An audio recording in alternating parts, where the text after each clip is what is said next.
नमस्कार दोस्तों, खूबसूरत कहानियां में आपका स्वागत है। आज की कहानी है बूढ़ा जादूगर और राजकुमारी प्रियंका। एक समय की बात है। एक दूर के देश में एक राजकुमारी रहती थी।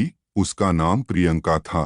वह बहुत सुंदर और समझदार थी, लेकिन उसके पास कोई सच्चा दोस्त नहीं था।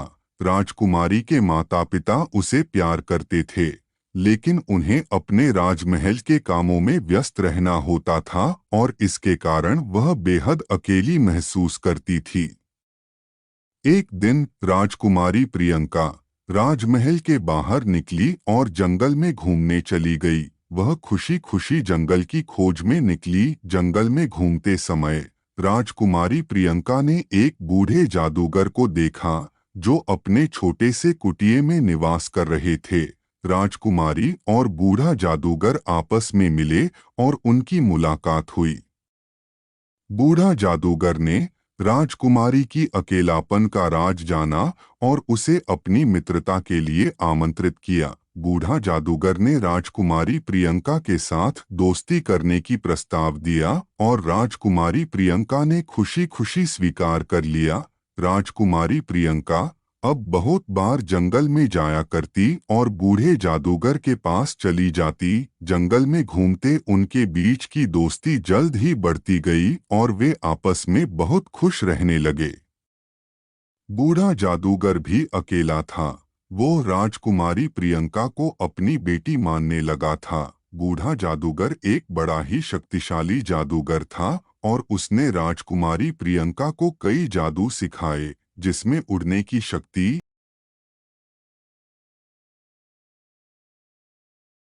एक जगह से दूसरी जगह जाने की शक्ति, ऐसी महत्वपूर्ण बातें शामिल थीं।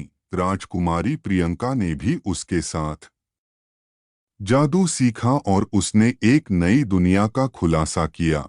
एक दिन एक राक्षस ने राजकुमारी के देश पर हमला कर दिया। राक्षस बहुत शक्तिशाली था और उसे हर कोई डरता था।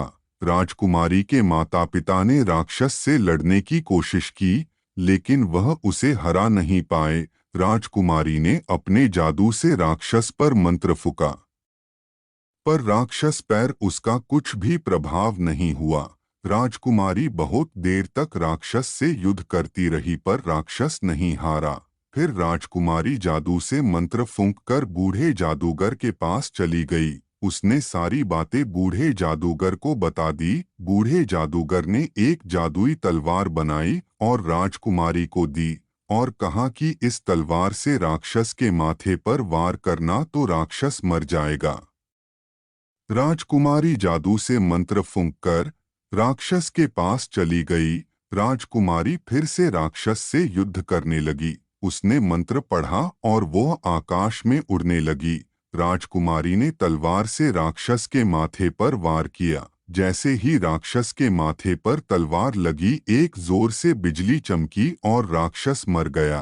राक्षस को हराने से राजकुमारी के माता पिता के देश को आज़ादी मिली और उनकी प्रजा खुश थी।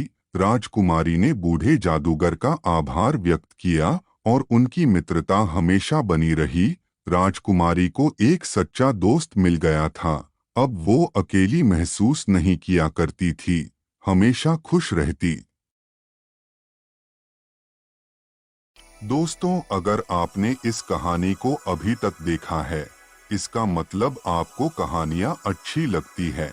ऐसी ही अच्छी खूबसूरत कहानियाँ सुनने के लिए हमारे चैनल को सब्सक्राइब कीजिए और हमें मोटिवेट करने के लिए हमारे वीडियो को लाइक और शेयर भी कर दीजिए। मिलते हैं हमारे अगले वीडियो में।